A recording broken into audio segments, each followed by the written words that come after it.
a beautiful mind. Look out! Watch where you're going. Then a kitchen where some rambler roses twine. Then we'll have a little small room, a tea set of blue. Best of all, room, dreamy dream room for two. Better than a palace with a gilded dome. Is a love nest, you can go home. The small room, tea set of blue. Best of all, room, dreamy for two in our love nest.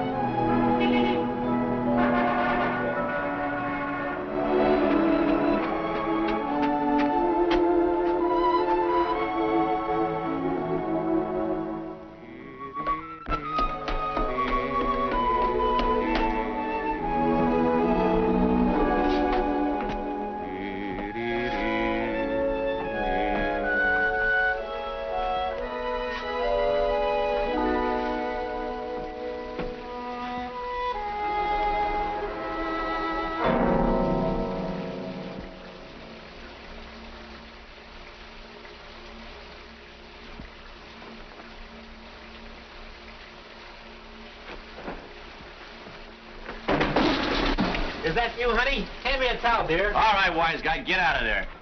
Who are you? The last person you expected to meet. What are you doing in my wife's bathtub? Your wife? Are you nuts? All right, step out of here where I can get a sock at you. Now look what you've done. You woke up the baby. Baby? Doesn't Mrs. Scott live here?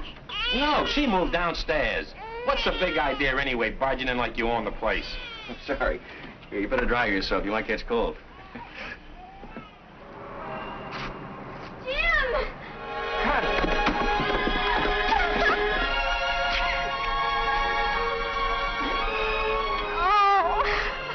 What's the matter?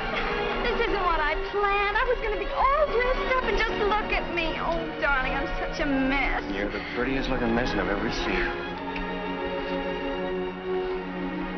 Why didn't you let me know you're coming home? You want me to go away and try it again? Oh, no. No, from now on, I'm not letting you out of my sight. What's down here? Our apartment, it's a mess, too. I don't understand. I thought you said you bought a house. I did. All this is ours. I couldn't find a place to rent. I've been looking since VE Day, and now we own this whole building. But how can we afford it? Oh, it's mortgaged to the hilt, but we'll have an income from the other tenants. It's been a long time. I can't believe you're really here. When did you leave Paris? I hitched a plane ride yesterday. Thought I'd surprise you. Oh, I was going to surprise you, too. To have the place all fixed up, painted and everything. That can wait. First, we're gonna get reacquainted.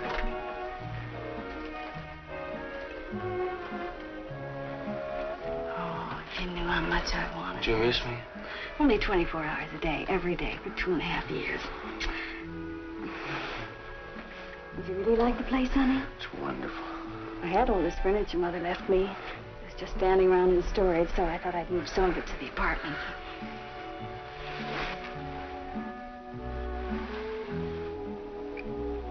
We can do so much for this place, Jim. Living down here, we'll have privacy. That's what I used to dream about nights, sleeping with 200 other guys. At least you weren't lonely. There is nothing lonelier than being with 200 other guys. Oh, you want to see the bedroom?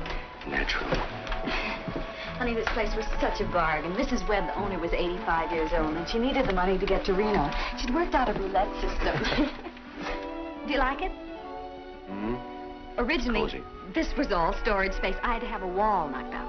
From now on, you don't have to do anything except look beautiful. It's been an awful time putting these beds together. The frames were warped. Nothing serious, I hope. Her name is Suds. At least I think it's a she. Draining pipes. You mean every time somebody uses the water? Every time. Well, now that I'm home, you got somebody to fix things like that. It hasn't been much fun without you. I'll fix that, too.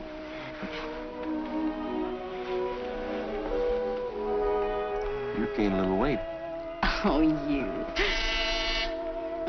There goes the doorbell. Maggot, go away. I'd better see who it is. I'm not home. You're a landlord now. The landlord is always home.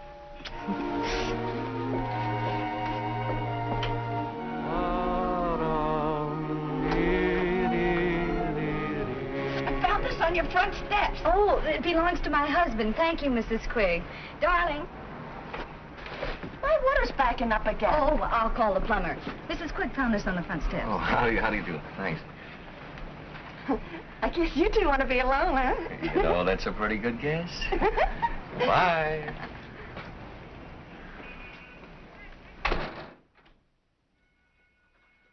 Watching lots of stuff from Paris.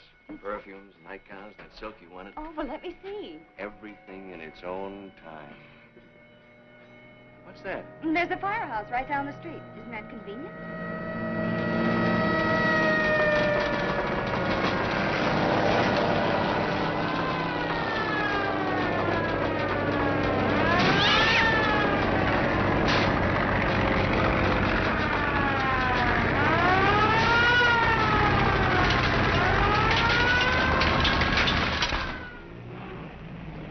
Both in a taxi, please. Yes, sir. Mr. Cummings, this place won't be the same without you. You're the best tenant I ever had. Are you sure, Mrs. Mackey? Can't you tell? Thank you. And may I add that you are a jewel among landladies. Thank you. It's a shame you have to leave for Colorado so suddenly, just when you're getting settled. Yes, that's the curse of my profession. But a mining engineer must be always on the move, looking for new fields to conquer. Where do you want me to forward your mail? Dear lady, I haven't read my mail in 20 years. Letter writing has become a lost art. Thank you. Oh, I didn't give you the refund on your rent. That's quite all right. You keep it and buy something for yourself. Oh, but I couldn't do Please, that. in memory of the many happy hours I spent under your roof. Well, I guess I must be going. I wouldn't want to miss my train. Grand Central Station? Yes, sir. Hurry. Goodbye, my dear. Goodbye, Mr. Cummings. Hurry. Goodbye, Mr. Cummings.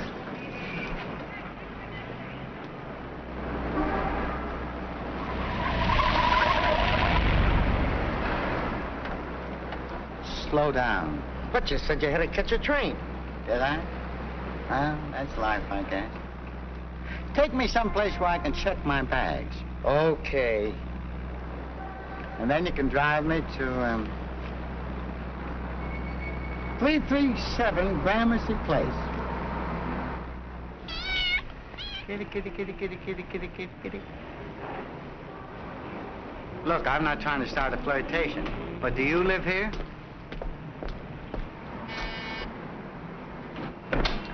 Have I the pleasure of addressing Mrs. Scott? Yes. Your cat seems to have gotten itself locked out. No, my husband threw her out. My name is Patterson, Charles Kenneth Patterson.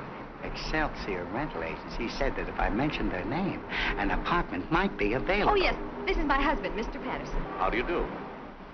You're a very lucky man. I'll be glad to show you the apartment. Thank you. Well, somebody's already living up there. I know, the McNabs. They moved up to 3B because they needed more room for the baby. So now there's an empty apartment on the first floor. Good.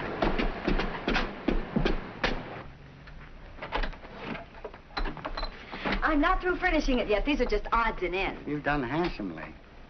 2 Hitchcock chairs, a fine old Connecticut chest.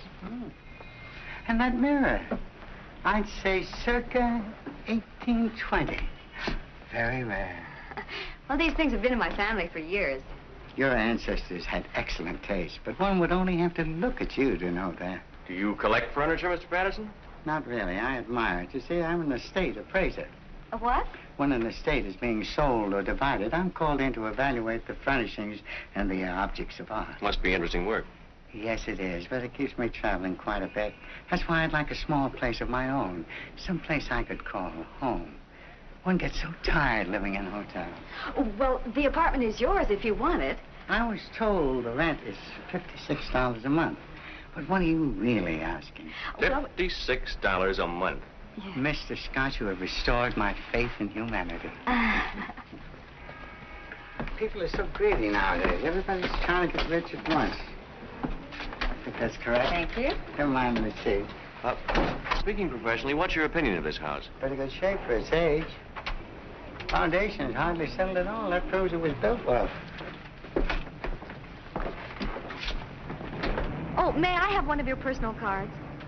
For your mailbox. Oh, yes, of course, yeah.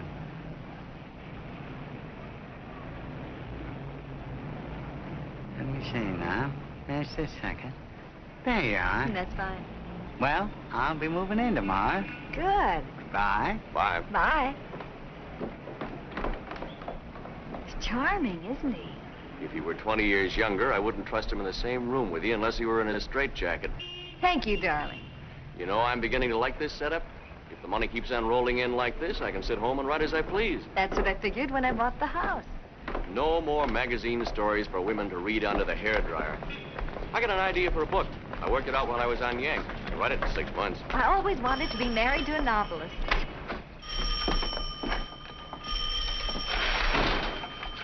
Hello? Just a minute. The feature goes on at 5:36 and then again at 8:13. The break is at 7:54. You're welcome. What is that? Well, people are always dialing this number instead of the neighborhood movie theater. It's less trouble just to keep a copy of their schedule. Why don't you just have a telephone company change our number? Oh, if we complain, they'll take our phone out. It isn't listed in our name. Oh. Well, it's those little touches that make a house a home, I always say. How much money we got in the bank? Oh, about $300, I think. Is that all? Well, the down payment was $4,000. But at least we're not living on our savings. We've got our money working for us. What's our monthly income? Now that all the apartments are rented, we'll net about $190. Hey, that's not bad. I knew you'd be pleased. What do you say we take a vacation before I get to work? We can go on a camping trip. Make a second honeymoon out of it. Oh, we never really had a first one. This one will be a doubleheader. Oh, I've got to call the plumber. Mrs. Quigg's water's backing up and she can't use her sink. Oh, her sink. What do you say I take a look at it? You? You don't know anything about plumbing? You'd be surprised at the things I picked up in the Army. I probably would. But I thought you wanted to rest on your first day home. That $190 a month isn't going to go very far if we start calling in outside talent. You got any tools in this joint? Sure. Come on. Why did you have to turn off that valve in the cellar? That's the first thing any smart plumber does. What's happened to the water? Oh, we just shut it off for a minute, Mrs. Thompson. Oh, by the way, this is Jim, my husband. How do you Certainly do? you're the man around here, but I'm broad-minded. Next time I wish you'd warn me. If I don't get my dishes done, I'll have ants. I'm sorry. Hey. Oh, the water will be right on, Mr. Hanson. I'd like to have you meet my husband. Hello. I have a feeling the natives are not friendly. They're all right when you get to know them. Oh, Ed Forbes. What about him? He's back from Washington. I'm supposed to have dinner with him tonight. But I'll call and tell him not to come. I kind of like to see the old joker, but not tonight. Well, come right in.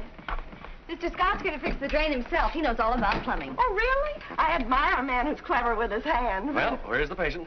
Patient? Oh, in here. Now, here's what happened. Every time I turn the faucet on. Well, that's funny. Well, The water's turned off downstairs. Oh, you didn't have to do that. There's a cutoff right under here. Oh, it doesn't matter. I'll have it fixed in no time at all.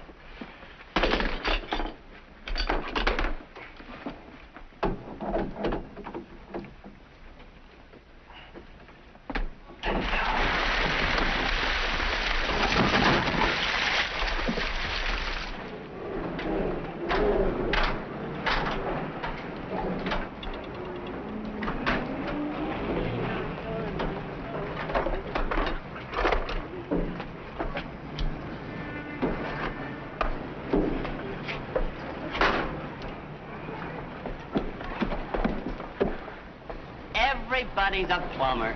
You'd better hurry, Mr. Fain. It's flooding into the hallway. I could have fixed it myself if I'd have had the right tool. Well, that's all right, dear. He only charges $3.50 an hour. This is the first time he's been here all week.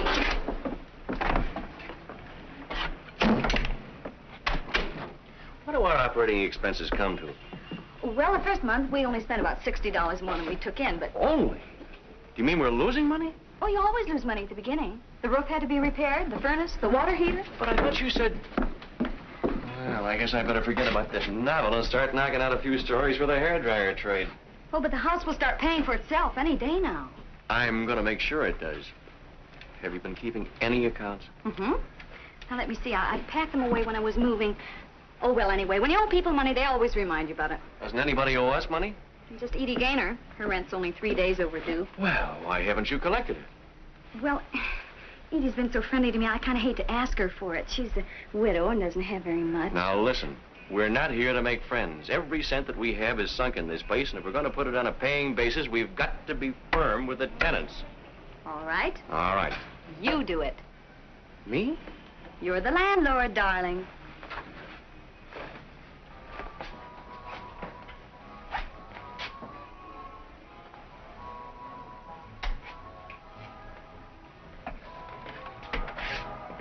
Mrs. Gaynor, I'm Jim Scott. Oh, yes. We heard you were back. This is my daughter, Florence. Glad to have you aboard. You do? Won't you come in, Mr. Scott? Well, Have a cup of tea. Thank you.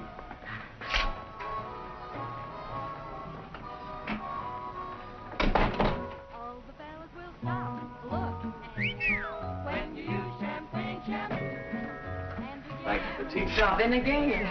Oh, just a minute, Mr. Scott. I keep forgetting to bring this down. What is it? Our rent check. Oh, is your rent due now? I didn't know. I'm new here. I'll bet he didn't know. How's it going? Oh, don't worry, pal. We'll cut corners. Try to hold it down. Yeah, the whole thing shouldn't run you more than... Well... Don't worry. Certainly took you long enough. Did you get the rent? That? Well, sure. I just said, by the way, old girl, the monthly gouge is a trifle overdue, so if you'll kick in... This check is dated 3 days ago. It is? That's what a man wants from his wife, encouragement. Oh, George is waiting to help you move the rest of Mr. Patterson's furniture. Oh, no. Now, look, I've got a hard war, and Who's George? Mrs. Thompson's son. He's been a great help to me. This is not the way I plan on spending my first evening home. Hiya. Did you have a nice time in the Army? I'm beginning to think so. You can start with the Davenport. Better grab that end. Ready?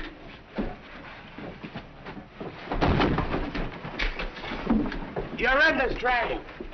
I could have handled this stuff alone, but since my dropped kidney, the doctor says I got a baby myself. All right. I can do without this small talk. Keep moving. Pardon me, lady. Can you help an unemployed $1 a year man? Ed. How are you, honey?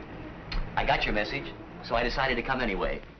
Where's Jim? Oh, don't bother him. He's busy. You must give me the name of your decorator. I'm trying to break my lease. I know the place isn't very elegant. Oh, I but think it's charming. You put a small beer on the corner, a guy with a derby on a stool, and you're in business as a dime. Look, Ed, about dinner... Thanks, I'd love to stay. What's Jim doing? He'll be right down.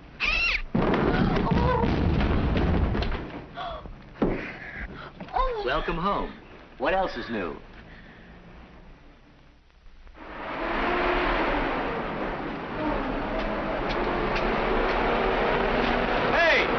Mac, we picked up 2 hours ago. But I overslept. Try it again next week.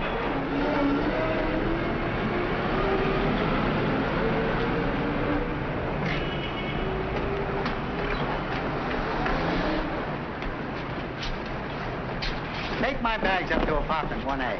I'll take this. Good morning, Mr. Scott. Morning. May I trouble you for my key? No trouble at all. You're a born landlord. That's just a pose. Strictly between us, I come from a long line of tenants. Good morning, Mr. Patterson. Good morning, Mrs. Scott. You look like the veritable breath of spring. Well, thank you. Did you hear that? Mm-hmm. My husband is a writer, but he never talks to me like that. I should squander my dialogue on an audience of one? Well, if you run short, Mr. Scott, I'd be glad to lend you some of mine. You see, I've been everywhere, seen everything, heard everything, and I don't believe I've forgotten a thing.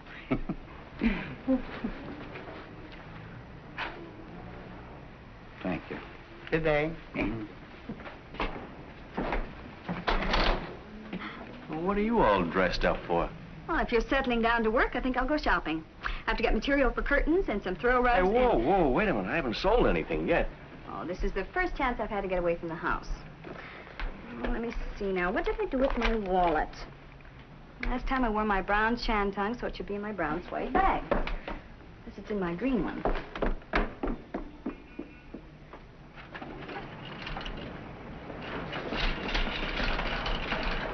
Good morning, Edie. Oh, good morning, Connie.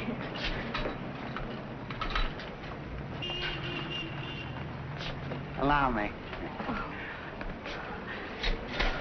Thank you. One more, please. See? Oh. You're very kind. Oh, it's nothing. Oh, on second thought, you can skip the cigarettes. I think we have enough at home. My husband smokes too much anyway. Make up your mind, will you, lady? Oh, Mr. Patterson, I see you two have met. Well, not exactly. Mrs. Gaynor is your next-door neighbor. Making it a very desirable neighborhood. She's also the best cook in the house. Oh, now, really? Please, Mrs. Gaynor, don't be modest. That's an accomplishment to be proud of. You know, I often think that half the troubles in this world are caused by bad cooking. Well, I really haven't bothered much since my husband died. No fun cooking unless you have someone to cook for. How true, how definitely true. I guess I better get back and fix Jim's lunch. He's been alone in the house all morning, working on a story.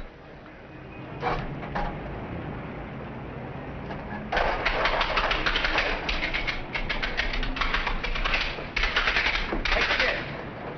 Yeah? You collect scrap? Yeah. Why don't you start now? Make yourself some dough, huh?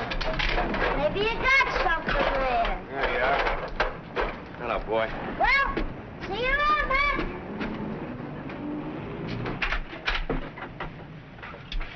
Nobody could tell this wasn't a professional job. Feels good to be doing something constructive around here for a change. First chance I get, I'm going to paint that fence and all the woodwork. Oh, how nice. Hi, Edie. Connie, have you seen Mr. Patterson around? No, not since yesterday. I passed his door a couple of times, and I thought I heard him sneezing. There's a lot of pollen in the air. Sounds more like pneumonia to me. I hate to think of the poor man in there, all alone with no one to take care of him. Well, why don't you knock on his door? Oh, no, that wouldn't look right. But I thought if the landlord called on him... All right.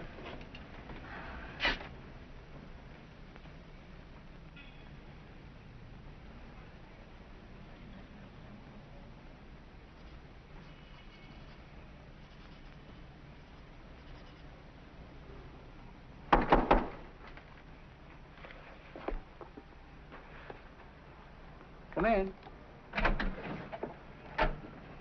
Are you all right, Mr. Patterson? Do I look all right? I'm miserable. Mr. Patterson, what happened to you? Nothing, just this invigorating spring weather.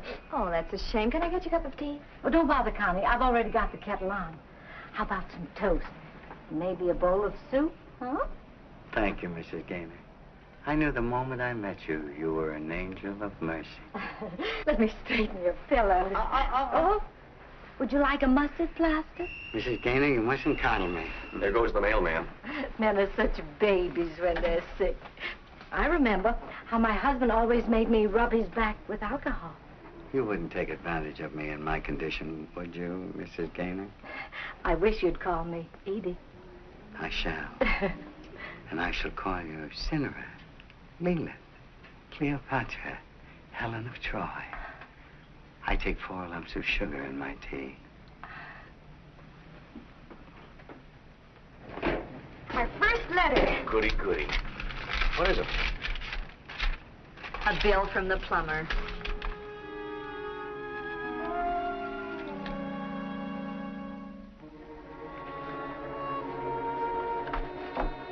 Doesn't that mailman ever bring anything except bills?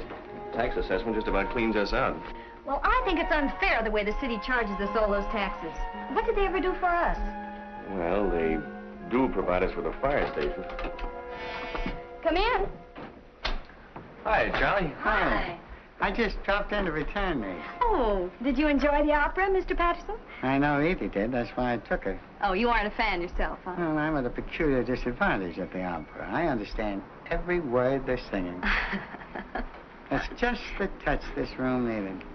Dutch curtains. Well, I have a very talented wife. Do you mind my asking, what are you writing, Mr. Scott? It's a story about a landlord who goes berserk and murders all of his tenants. Oh, he's kidding. It's really a story about Paris.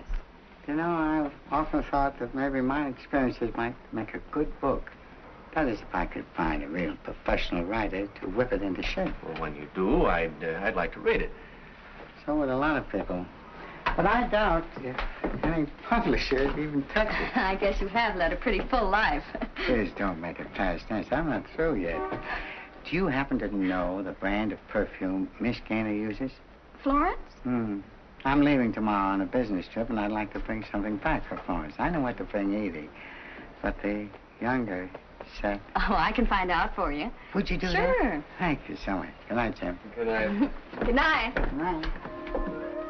Wow. When a man starts buying presents for a woman's daughter, it looks a little serious. It's a romance, all right. Edie's had him to dinner 3 nights this week, and he took her out twice. How do you know all these things? Everybody confides in the landlady.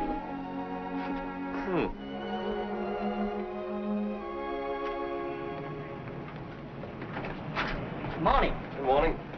Got any 50-cent haircuts for $1.25? The speciality of the house. Hi there, James Boy. Hello, Charlie. Your next up. Thank you. Getting overhauled for your trip? Yeah, kind of slightly around the edges. Oh, Jim. What? Did your wife get a chance to talk to Florence? Oh, yeah. She uses flaming passion, but what she'd really like is something called You Can't Take It With You, only she hasn't courage enough to buy it herself.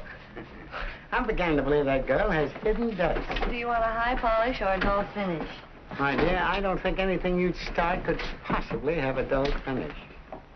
What do you want done with your mail while you're gone? Oh, Jim, I never write letters, and I don't encourage anyone to write me. You know, I heard you can get in trouble using the mail. Would you like a facial massage? Well, it won't do any good, but it may give me confidence. Go ahead.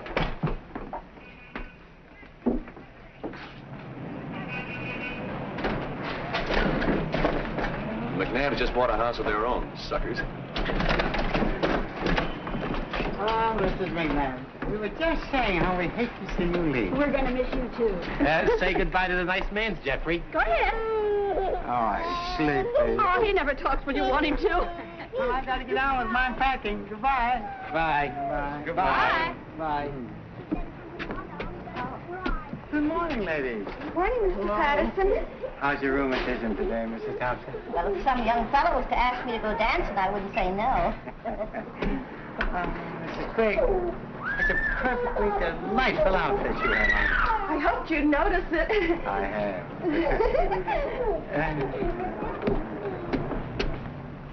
Sure got all the women around here acting like schoolgirls. They love it. What did the Army want from you? They're trying to make me pay for a blanket I lost. Oh. By the way, I think I have a tenant for the empty apartment. While I was down there, I met somebody I knew overseas who's desperate for a place to live. I'm sorry, darling, but I just phoned the agency, and they're sending a woman over to see her. Tell her it's been rented. Well, no, that wouldn't be fair. But- I know we ought to give preference to veterans, but since I promised to show This it, I is don't... someone I owe a favor to. I don't remember if I wrote you about Corporal Stevens or not. Scott? Yes. I'm Mrs. Arnold. Oh, you're here about the apartment. This is my husband. Hello. Well, right this way. Let me do all the talking. Now, take good care of yourself, Charlie, and don't catch any more cold. All right, Edie. But with you nursing me, it's a pleasure to be here. Will you write to me and let me know how things are going? I'll do better than that. I'll phone you every day. Oh, Charlie. Goodbye, my dear. Goodbye.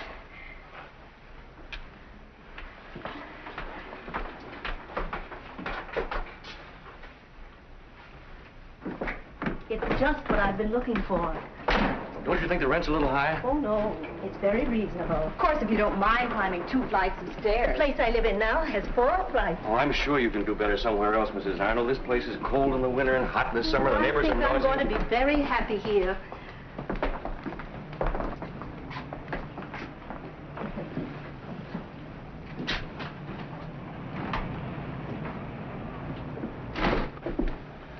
Who's that man who just went out? Mr. Patterson, one of our tenants. Are you sure his name is Patterson? Why shouldn't it be? He looks like someone I used to know in Cincinnati.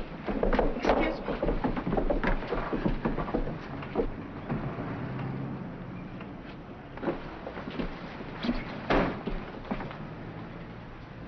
I could have sworn that was Paul Chapman. Do you know if he was in Cincinnati about 12 years ago? Oh, we don't even know where he was last week. I only wish I'd brought my glasses with me. About the apartment. Oh, I think we'd better forget it. Oh, you do? I couldn't bear to live under the same roof with someone who reminded me so much of Paul. Thanks for all your trouble. That's perfectly all right. You know, I have a funny feeling about Mr. Patterson, kind of a premonition. I'm glad I'm not married to a woman with a suspicious nature. I guess you can call your friend about the apartment. All right. You ought to know something about our new tenant. Bobby was my colonel's driver. I'm sure anybody who was in the Army with you is all right. But, Connie... I wonder if his name really is Patterson.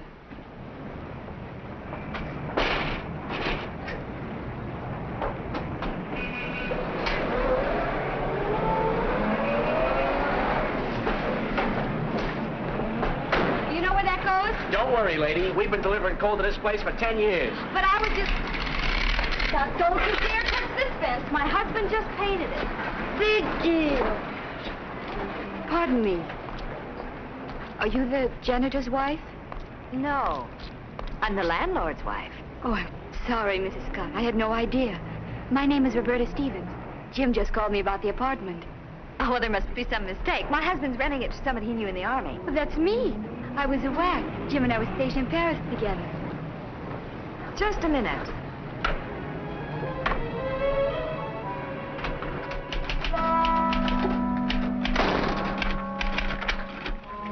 So you were saving that apartment for an old war buddy, huh? Oh, is Bobby here? Why didn't you tell me it was a girl? I tried to, but you wouldn't give me a chance. You didn't try very hard. Oh, now, look, Bobby... Roberta did an awful lot for me, and this is the least I can do to repay her. For what? Well, if it weren't for her, I might still be overseas. She got the colonel to dig up a replacement for me and pull strings, so I got on a plane instead of a transport. Well, couldn't we show our gratitude from a distance? Well, you wouldn't discriminate against a veteran just because of sex, would you?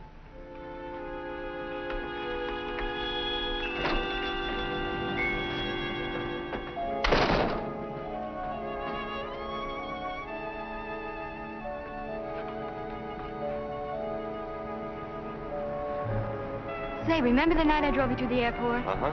Well, on the way back to Paris, I hit a hay wagon. You never saw such a mess. Took me days to get the straw out of my hair. None of the girls would believe me when I told them how it happened.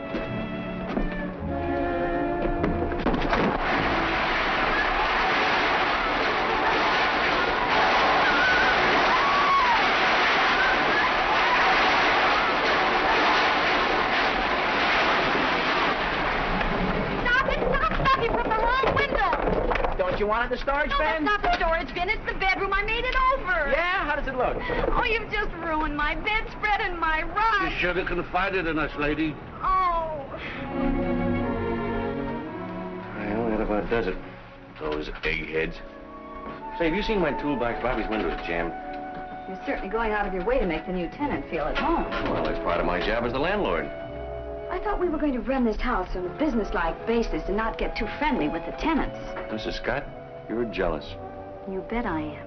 When I think of all the people you've known in the last couple of years who've spent more time with you than your own wife. You have a whole lifetime to make up for that.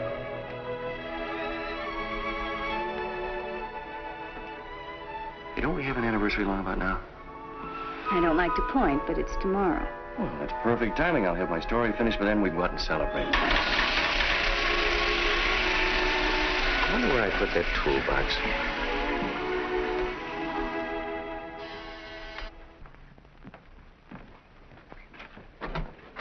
Mr. Scott? Yes? My name is Gray, Federal Bureau of Investigation.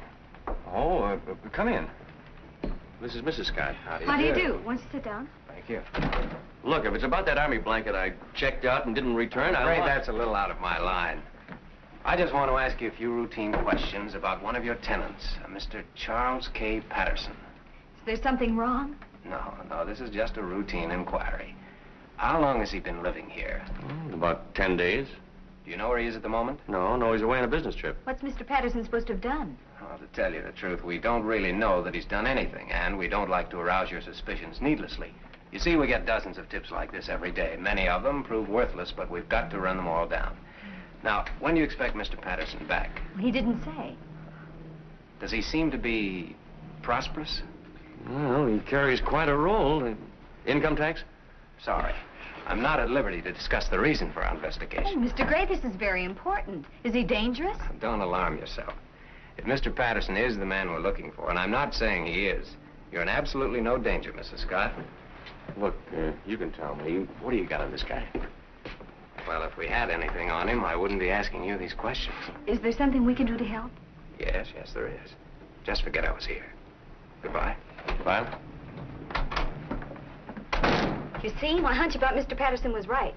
Oh, it's probably back taxes, or maybe they got a crank call from that woman who mistook him for somebody she knew in Cincinnati. What makes you think Mrs. Arnold was mistaken? Well, you heard what she said. She hadn't even seen this guy in 12 years and didn't have her glasses with her. No, I still think there's something peculiar about him. I wish I knew what he carries around in that briefcase. What suddenly turns you against Charlie? I thought you liked him. I never trust men who are too charming. That's why I married you.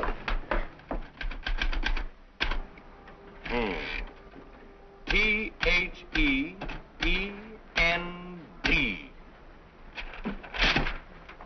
Can I read it? Well, there are a couple of facts I want to check. And so do I.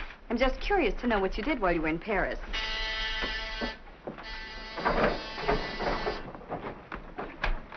The best man coming. Happy anniversary. You're a day early, Ed. You want to cry you tomorrow night. Oh, champagne! Don't just stand there, boy. Get out those hollow stem glasses. I got it. You got what? A present for you from your wife, which you can pay me for later. And you can open it now if you want. You know, I'll never forget how you looked on your wedding day. I've always wanted to do my living room in that shade of green. Oh, this is absolutely beautiful. What is it? Tropical hammock, certified 100% war surplus. I thought it would make up for that camping trip we couldn't take. Thank you, dear. You can put it up in the backyard and just imagine we're in the Maine woods. That won't take much imagination. That grass hasn't been cut out there in months. Anyone for champagne? Oh, it doesn't seem like we've been married for 3 years, does it? That's because you haven't been working at it, or at least not in the same place. Cheers. Cheers. Cheers. And cheers, Ed. I wanted to ask you something. What's the name of that cafe in Paris where the existentialists don't hang out? Well, I haven't been to Paris since I was 9, and my mother never let me out of her sight for a moment. Maybe Roberta would know. Why so formal? You mean Bobby, don't you? Say, what is this? Do I detect a note of dissension? A family rift? Guess who came to stay at our house? An old flame of Jim's. She is not an old flame. Just because we were on the same side during the war. A whack? Yeah, it was a big army. And you moved her into the house? Shocking. Did you collect the first month's rent from her? No, it slipped my mind. You'll probably have to wrestle her for it. Sounds like a thoroughly disreputable young lady. How soon can I meet her? Well, if you want to come over some afternoon and help me clean up the yard, why... Pardon me. Oh, hello, Mrs. Scott. I brought you the rent. Thank you.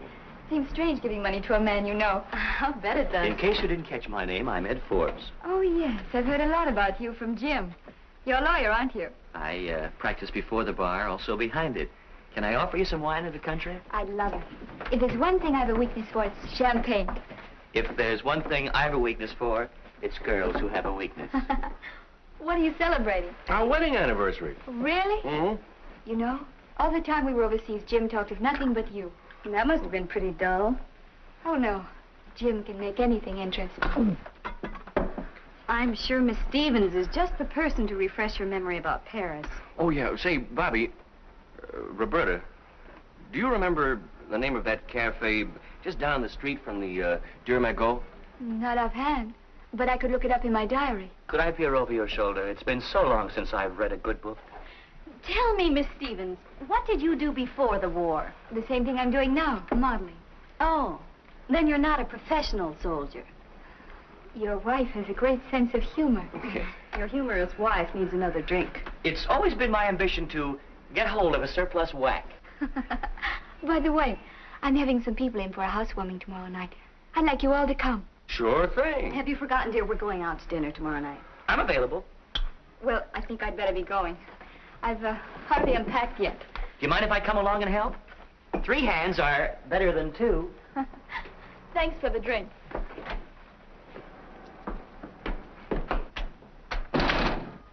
He's walking right into a trap. Yeah, but look at the babe.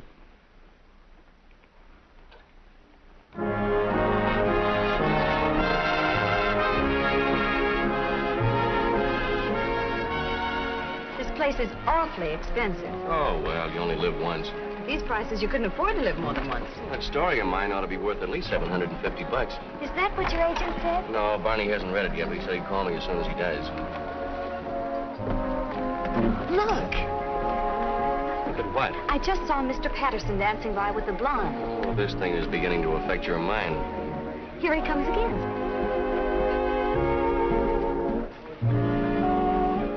he was supposed to be out of town on business. He probably came in to have dinner with his client. Some client. She looks like the type that just inherited a fat estate. Let's dance. Oh, I'm hungry. This is more important. Come on. You know, it's amazing what a clever girl can do with an old parachute.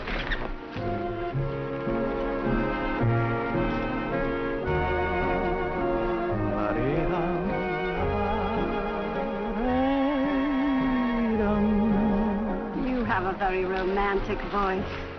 Untrained, of course. Like the thrush warbling his native wood notes. Wild.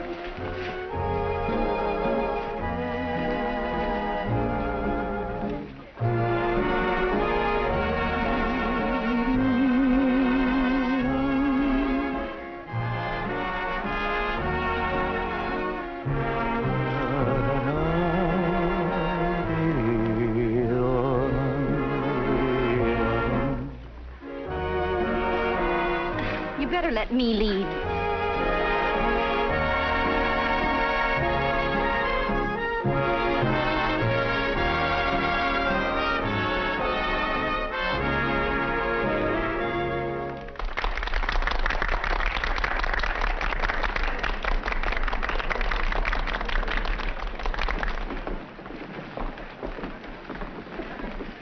Through playing private eye? Well, that makes at least 3 women in his life, including Mrs. Arnold and Edie. He must be some kind of a bluebeard. There's only one thing wrong with your theory. All those women are alive and healthy. It's Edie, though, I'm worried about. Suppose he's already married. Excuse me, darling. Where are you going?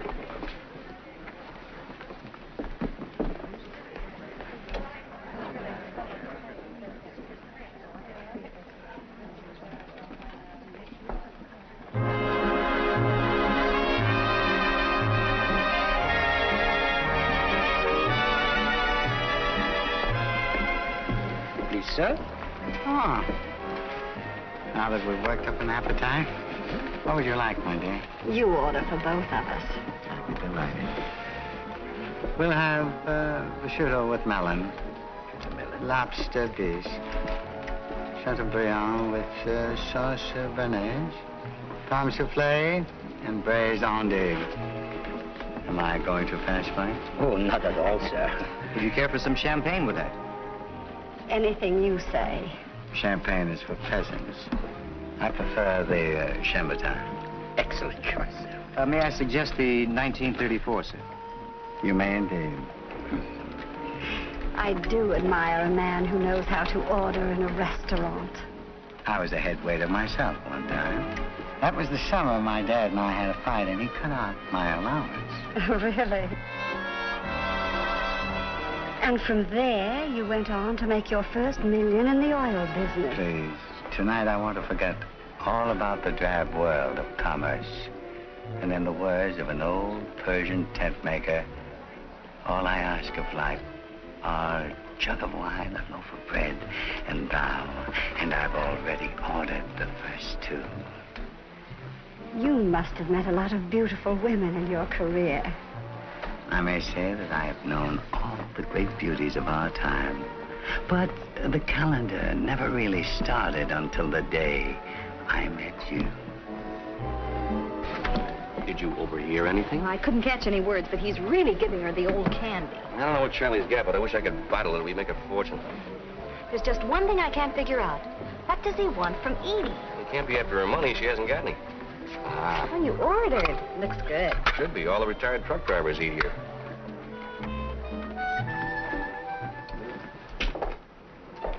We really ought to tell Edie what we saw. Now, don't start mixing in the affairs of our tenants. It's none of our business.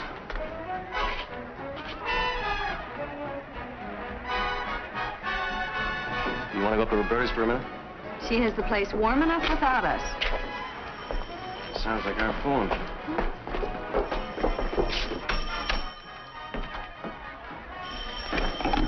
Hello.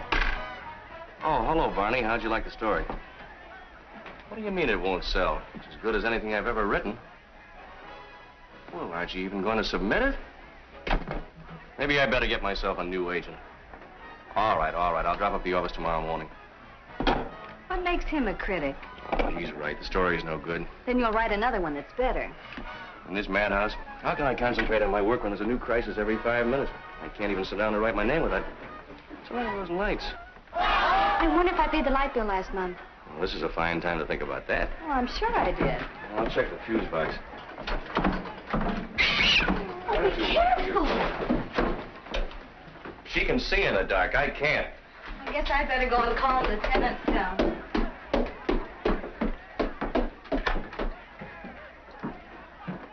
Hey, what's with the lights? It's all right, Mrs. Thompson. My husband's fixing them. Well, tell him to hurry up. I'm missing the best part of Gabrielle Heater. That's quite a party they have. Yeah. They've been running all over the house borrowing ice cubes. Oh, Edie, have you heard anything from Mr. Patterson? He called me this afternoon from Baltimore. Baltimore? He said his business was going much better than he expected. And he hopes to be home in a couple of days. Well, do you know if he's ever been married? Oh, yes. But his wife died a long time ago. Hey. I can't understand it. I only had 3 or 4. Oh, it's terrible. All of a sudden, everything went black right in front of my eyes. I must be going blind. Probably a vitamin deficiency. Can you find your way home alone, old pal? Just point me in the right direction. No, this one. That kid needs radar. How are you making out with Roberta? Just trusting. Wait till the next round. Hey, that isn't a fuse box down there. It's a slot machine. I took out 4 pennies and a nickel. Jim, guess what Edie just...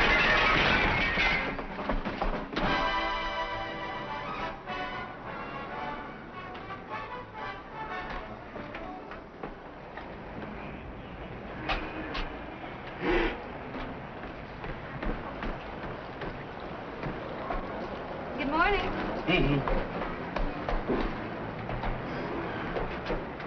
We expected you yesterday. We don't make this type of glass anymore, lady. We had to order it special for you.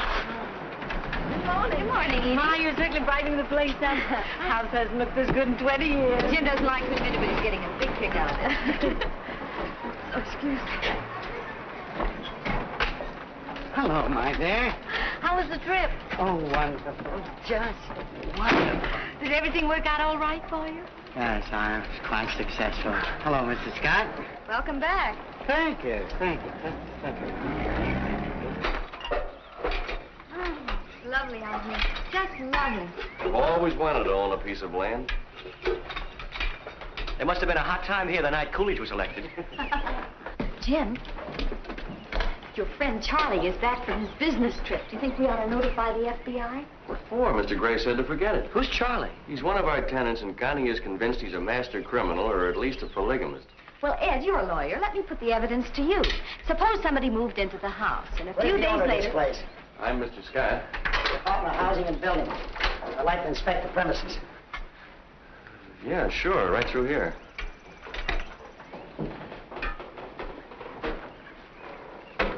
Why don't you slip into something comfortable and join us? Well, I wouldn't want to give the boys too much inspiration.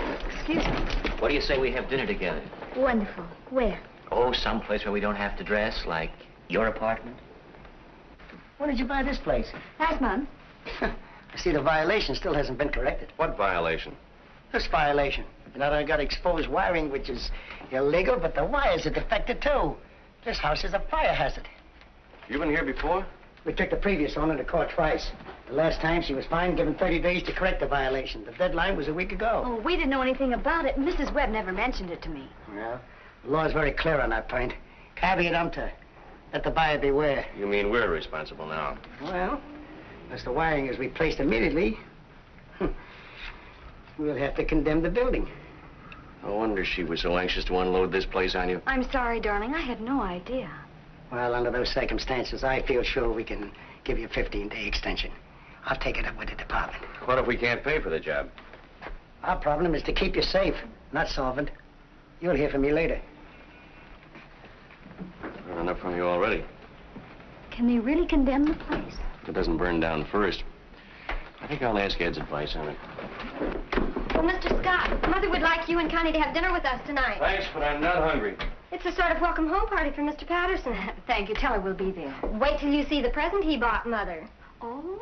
Isn't it beautiful? May you wear it in good health, Edie. Ain't that something? Yeah. And it's a watch, too. Don't look very practical to me. I make it a rule never to be practical where women are concerned. It's much too expensive, Charlie. When they start trying to save you money for you, look out. I'm satisfied. I've been around a little longer than you have, Lan. More coffee? No, thank you. Say, Charlie, have you ever had dinner at a place called Piero's? In my time, I think I've eaten at every good restaurant in every major city in the world. Including Cincinnati? I don't particularly recall Cincinnati for its food. What's the matter, Jim? You're so quiet tonight. I've got a lot of things to be quiet about. Really? Well, why don't you try some of this? This is guaranteed to make you jump right out of yourself. That's one thing I'll say for my old man. He never touched a drop. You must have had a very dull life, Mrs. Thompson. Well, shall we tell them? Ladies and gentlemen, of course, I realize that you've all known Edie much longer than I, and there's no need in telling you what a dear, sweet, and considerate person she is.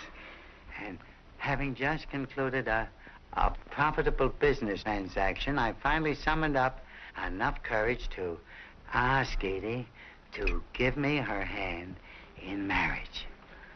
And I'm proud and happy to say that she has accepted me. Well, congratulations. George? Give me a kiss, honey. I don't know what you could be thinking of, Edie, at your age. It's only after 40 that two people can offer each other the devotion of a lifetime and mean it. Connie, don't you have anything to say? I just hope you're not going to rush into this. Don't forget you're only old once. But after all, what do you really know about each other? Oh, as much as we need to know. We plan to leave tomorrow and get married in a lovely little spot that I found in Maryland. And after our honeymoon, we're coming back here and live in my apartment. You mean I can have this place to myself? Yes. Well, that should help. I think a toast is apropos. This is by John Webster. Is not old wine the wholesomest? Old pippins the toothsomest? Old wood burns the brightest? Old linen wash the whitest? Old soldier's sweetheart surest? Old lovers are soundest. Now, this was just an estimate, mind you. I figure the job will cost about $800. 800? Well, we have to rip out all the old wiring and put in new conduits. That means breaking into the walls and replastering. And we have to replace the light fixtures, switches, and wall sockets. Hey, maybe 800 isn't enough. Thanks. We'll let you know what we decide. In the meantime, don't miss any payments on your fire insurance. Hey, Mac! Did you call for a cab? No, I didn't. Mac. Good time. It's always making me cry. They ain't married yet. That's right. I'll see you right away. Take all the time you need. Come on, darling. Come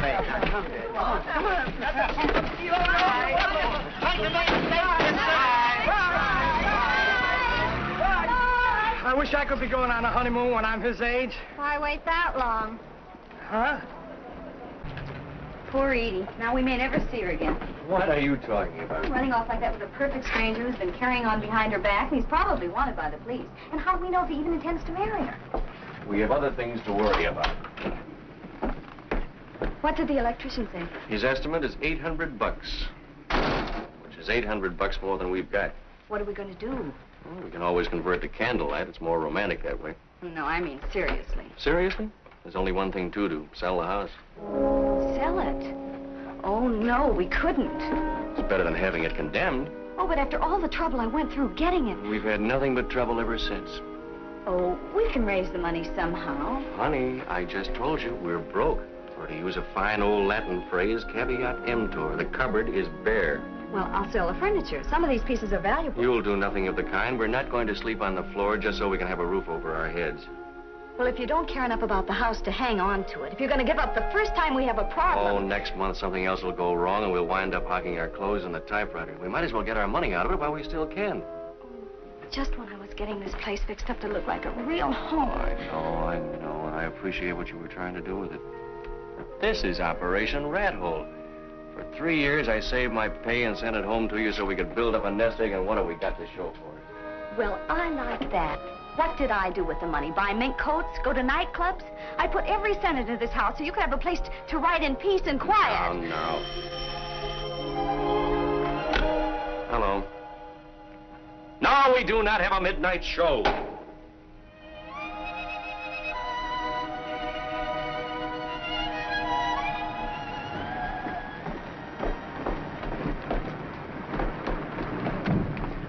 Isn't the newlywed? Hello, May. Hello, Edie. How was your honeymoon?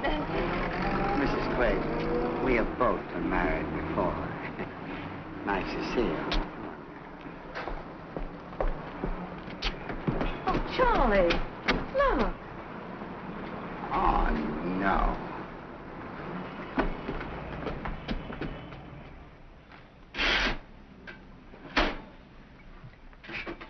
Do you want to look at some more apartments tomorrow? What's the use, honey? We can't afford any of those deals. Pay for redecorating, buy the furniture, slip them $1,000 for the key. Now, maybe you're beginning to see what I was up against. It's people like that that give the profession a bad name. If you're going to sell a house out from under me, we have to find some place to move to. Hello, Charlie. You all married and everything? And everything. Good evening, Mrs. Good Scott. evening. Did you bring Edie back with you? Naturally. I hear you're selling the place. If we can find somebody to buy it. I'd feel terribly sorry to see you leave. We may not go very far, just out to the sidewalk.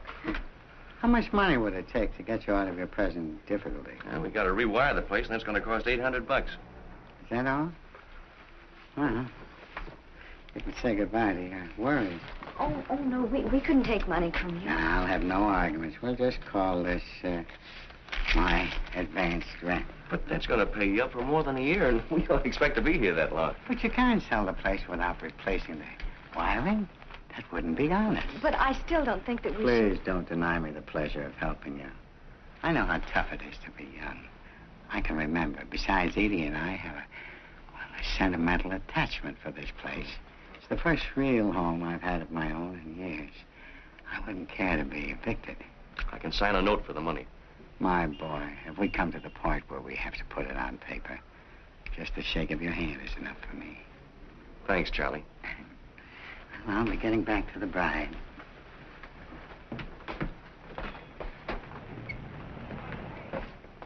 Why did you let him force it on you like that? Well, we're obviously not going to unload this place before the deadline. But I don't like it. How do we know where Charlie gets his money? Playing hunches again. You're the girl who thought he was going to bring Edie back in a trunk, remember? Well, anyway, I still think we'll get an offer. Well, we haven't so far. If the place is condemned, we lose everything. How do you do? Good evening. My name is Nolan. I have a real estate business in the neighborhood. Oh, come in, Mr. Nolan. Thank you. I noticed your sign outside. I was wondering if I could list the place. Oh, yes, yes. You know, I'm a little surprised to see it offered for sale so soon again. What are you asking for it? Just what we paid, $22,000. 22. For this dog? Well, it was offered to me only a few months ago for $17,500. My wife knows a real bargain when she sees one. But we've made improvements. Now, you can't fool me just by slapping a coat of paint on the outside. Now, this is a sick house. If you decide to come down in price, let me know. Goodbye. Good evening.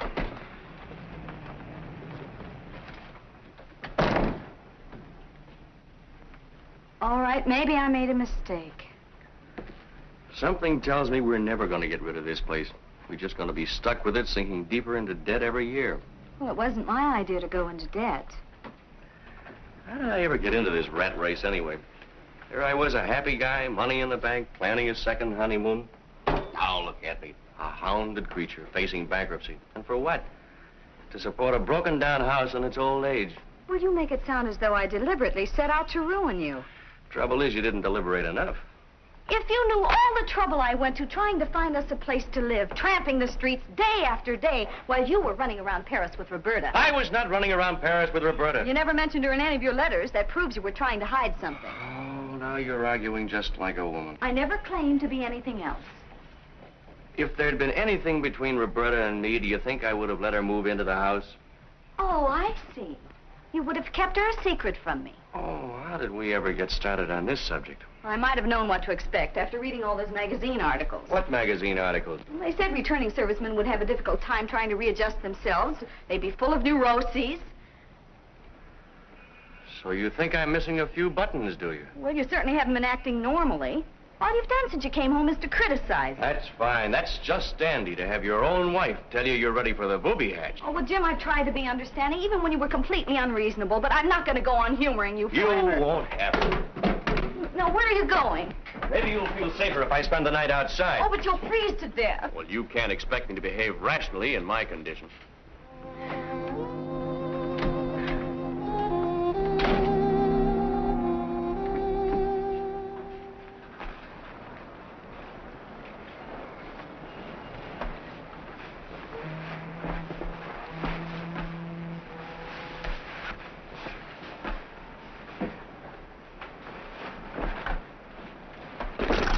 Get out of here. Go away.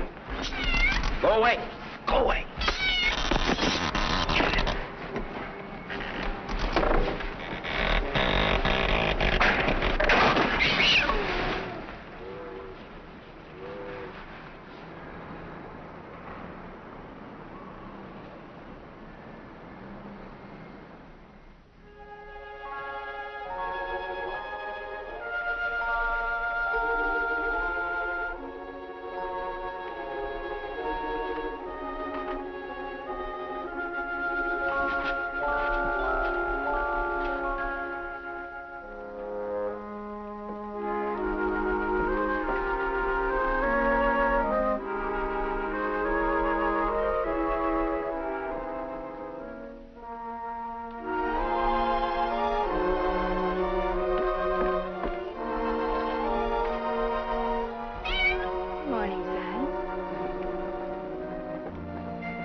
Sleep well? Yes. I mean, no. I was just... My hammock broke down. Roberta's apartment was empty. She was away over the weekend on a Never modeling mind job. about that now. Look at this. So what? That's the same woman we saw Charlie having dinner with. How can you tell? She's only got half a face. And the description of the man who swindled her sounds exactly like Charlie. You're jumping at conclusions. You're jumping at me. Listen. Mrs. Fraser met the dignified old gentleman at a swank hotel where he was registered as Peter Chadwick. After a whirlwind courtship during which he showered her with gifts, Mr. Chadwick proposed marriage. He also offered to invest part of her capital in his alleged enterprises. The attractive widow turned over $12,000 to her fiancé, and that was the last she saw of him. After waiting a week, she notified the police. Well, that's the big business deal that Charlie pulled off. There's probably some very simple explanation for the whole thing. Let's go downstairs. And how do you explain this? From the man's method of operation, the police have concluded that he is the notorious Charlie Price, who is wanted on similar charges in at least 7 states. Over the past 15 years, he has defrauded scores of gullible women of a reputed $500,000. Poor Edie.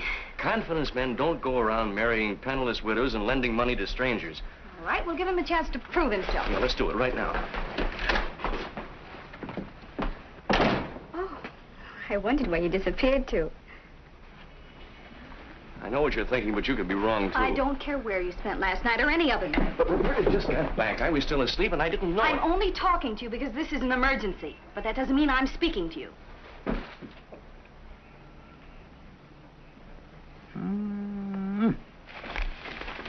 Very interesting.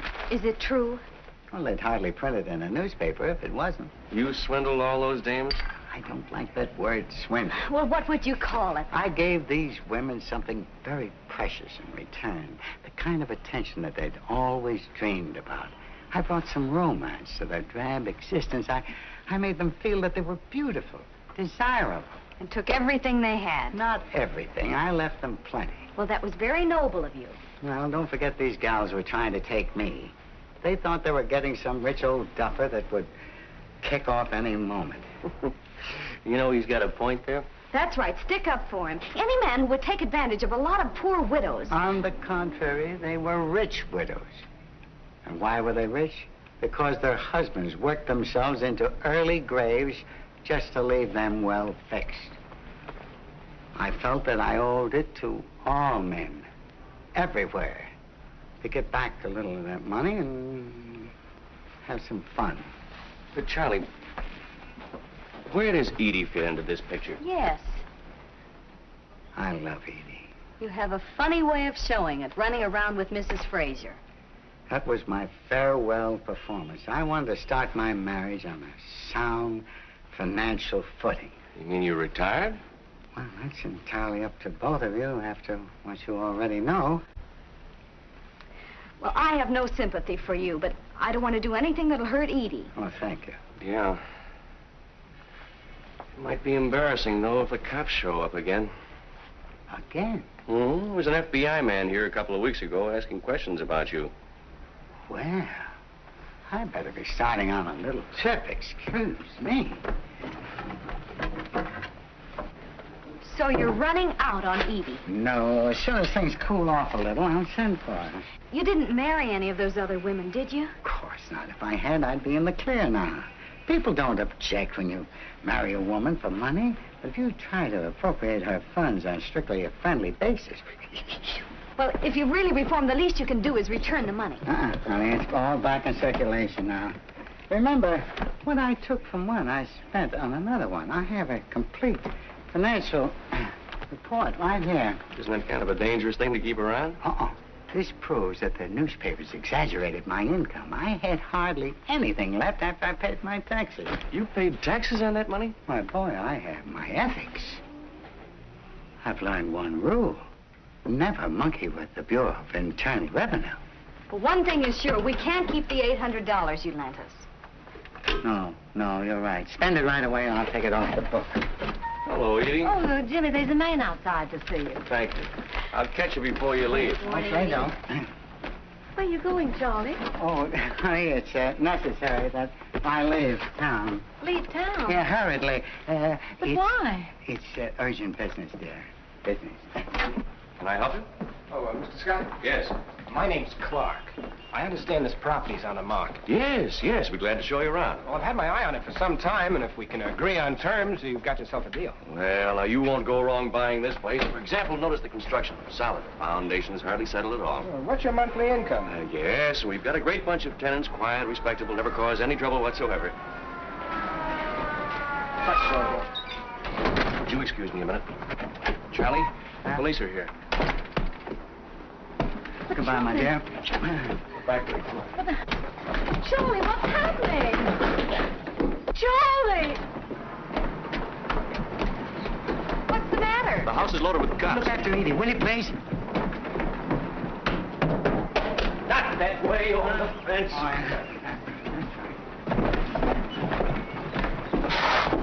What's the matter? I'm caught on a nail. Oh, well, hang on. What a suggestion. Hold it! Get down. All right, all right. Okay, come on, Dad. Not your dad. Did you have one? Yeah, Jim. I'll take that. Nice work, Mac. He almost gave us the slip. What's going on here? How should I know? Such I don't commotion. understand. Why should the police want Charlie? Now, Edie, you've got to be brave. What's happened to Mr. Scott? This is no way to do business. Oh, Carl. Bernard. That's him, all right. Oh, I'd recognize him anywhere. That's Paul Chapman. He told me his name was Carl Pearson. Have you ever seen these women before? Yes, I have, and they're all charming ladies. You beast. Peter, how could you do this to me? It isn't true about all these other women, is it? What are they doing to you, Charlie? Edie, you're the only woman I love. And these past few weeks together have been the happiest of my life. I want you to remember that. And nothing I've done and nothing they can do to me will ever change that. All right, let's go. Oh, Bernard, how could you? You and your jug of wine and your native wood notes wild. Did you say all those things to her? Come on, will you? So long, Charlie. Poor guy.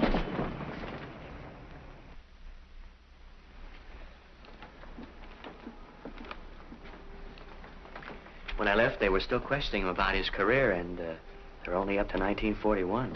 You did get in to see him, didn't you? For a few minutes, he insists on pleading guilty. He said he's enjoyed his life thoroughly, and now he's willing to pay for it. Would it help any if I spoke to him? I don't think so. It's for your sake that he wants to avoid a trial. Couldn't we get him out on bail? Well, if we do, they'll just arrest him again. The FBI will pick him up on a fugitive warrant. And how long can they send him away for? Well, if the sentences run concurrently, from 2 to 5 years. No matter how long it takes, I'll wait for him. Thank you very much. Good night. Good night. Good night, Edie. What do you think we ought to do about that $800? Well, as a lawyer, I'd say you turn it over to the police. But as your friend, I'd say the same thing. He wouldn't listen to me. There goes the new wiring. I wish I could help, but you know, you don't get rich working for the government. We know, Ed. Thank you. Hello. Hello, Mr. Clark. How much? Why, that's a ridiculous price. All right, I'll talk it over with my wife. The man who was here this morning is willing to give us $19,000 for the house. Can I take it? Looks like we don't have much choice, do we? It's up to you. It means losing most of our investment, but I guess we're going to have to. I think I'll drop up and see Roberta. She just got back into town this morning, and I want to see if she missed me. Yeah, you do that. Why don't you marry her? Maybe I will. When I see how happy you two are, I'm almost tempted.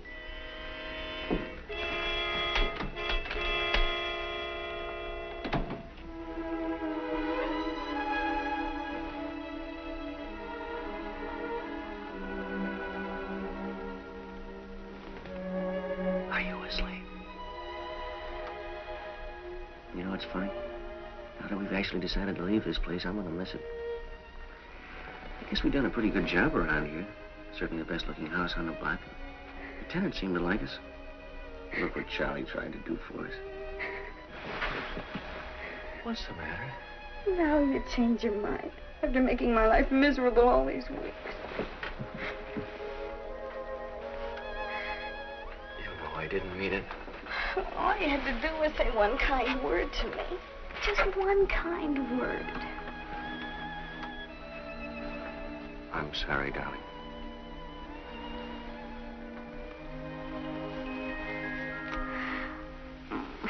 Sometimes I almost wish you'd been married before. Then you might appreciate me more. I wouldn't be married to anybody else for anything. Even though I went and lost all our money. We have something more important than that. Something nobody can take away from us.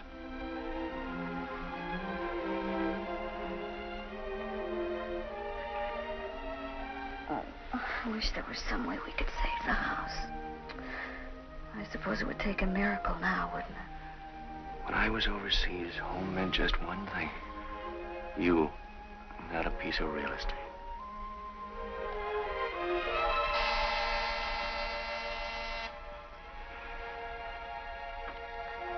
Now what?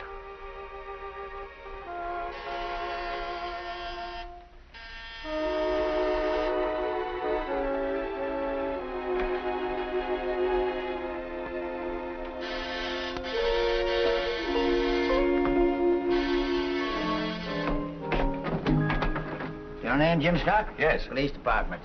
We've been going over Mr. Patterson's records. It seems he turned over $800 to you yesterday. That's right. It was a loan. That's not the way Charlie tells it. He said he paid you the money so you wouldn't give him away to the authorities. Why, that's a lie. But Charlie's been very frank with us about everything else. Why should he lie about this? I don't know. I thought we were friends. I even tried to protect... Then you admit covering up for him. I don't admit anything. My husband was going to return that money in the morning. But if it's all the same to you, we'll go to the station now, ma'am. Oh, is it all right if I change my clothes? Go ahead. Thanks. Your friend, Charlie, your benefactor. I warned you, but you just laughed at my intuition. I don't need a lecture. I need a lawyer. Now get Ed on the phone.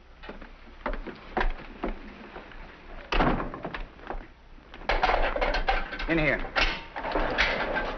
Oh, Jim boy. Glad to see you. You're putting me in here with him? He asked for you as a special favor. Thanks, man. Anytime, Charlie. You sure gotta hand it to you. All those women. You were 20 years younger. I was 20 years older. I'd knock your block off. That's a nice way to talk after all the trouble I went to get you in here. You told him a pack of lies about that money. I had to. Why? Now I don't get it. stop breathing through your mouth and listen. What's going on in there? Tay-to-tay. All right. I'm listening.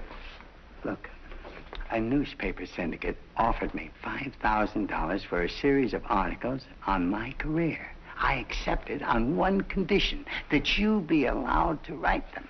Why me? Oh, I thought it was the least I could do, so you keep half of the money and give the other half to Edie. That'll help her carry on while I'm gone. And you had me tossed into jail to tell me that? Yes. Now, come here. They want to start running my story while it's hot, and this is the last chance I have to dictate it. And confidentially, they're handing me over to the federal boys tomorrow. And they are much stricter than these boys here. Hey, but how do I get out of here? Oh, easy. All they've got against you is my word.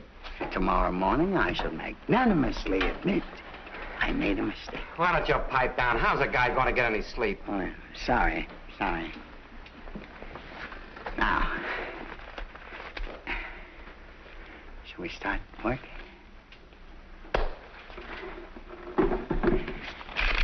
I shall never forget my first conquest. I was 2.5 weeks old. We had a French nurse. But I never seriously became involved in any romance until I had reached the age of 4.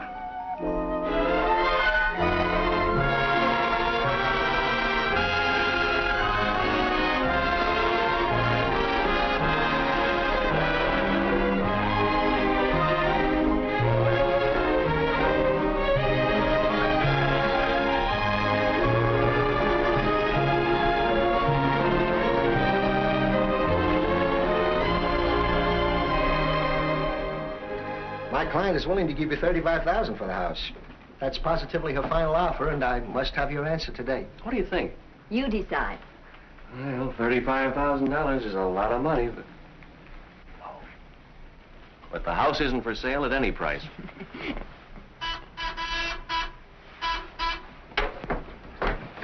Hello. Sure thing. I'll be right up. Excuse me. I've got to go help one of our tenants. You're making a big mistake turning down this offer, but I know just how you feel about your home. Goodbye, Mr. Miller. Goodbye, Mrs. Scott.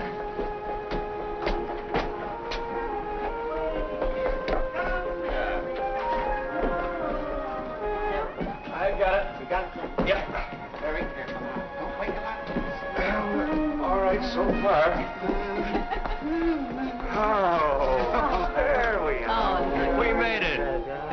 the twins today? Oh, thriving, thriving. Oh, my darling little... My gorgeous little Leland. Oh, Jim. Say it again. Oh, I have 5 times today. Oh, all right. Charlie, your twins are beautiful. With the man's leg on. You know, Charlie, he's always had a way with girls. Come on, dear, to the park and give those other parents a treat. Bye. Bye. I still can't get over it. Charlie, the father of twins. Just think what he could have done if he hadn't retired.